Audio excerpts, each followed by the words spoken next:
The Presidential Security Command, or PSC, has heightened its security protocols for the President and the First Family. PSC said they took VP Sara's statements with utmost seriousness and they will take all necessary measures to ensure the President's safety.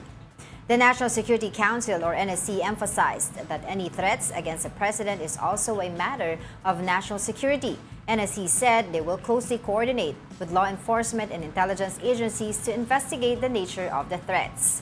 Meanwhile, Senate President Chis Escudero implored all parties involved in the controversy to de-escalate the situation. He also expressed deep concerns about VP Sara's well-being and urged her close circle to refrain her from making indecorous and possibly criminal statements in public.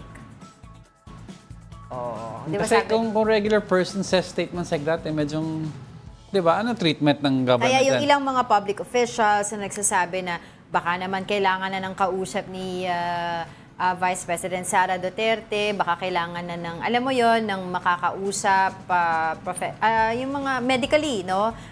To check daw yung kanyang mental state. Ang sagot naman dyan ni Vice President Sara Duterte, willing daw siya magpa-test, no?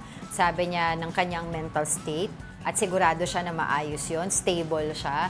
At bagkus hinamon niya pa yung iba, especially sa Congress, na magpa-check na lang daw, magpa-drug test sila lahat-lahat. Wala kasi lihisin yan Basta bakit ka may kausap na hitman? Napakasimple. Sabi nga na iba huwag na tayo lumayo pa sa issue, may kausap kang hitman. Sinabi niya, di ba? Di ba sabi niya, may kausap ako. Who else will carry out a killing if not a hitman? May kausap ako na ibig sabihin, may nangyari sa akin, may mangyayari din sa'yo. May kausap ka. Bakit may kausap kang hitman? Government official ka. You're not supposed to be talking to people like that. In fact, you're supposed to be combating crime because yan ang platform ng daddy niya.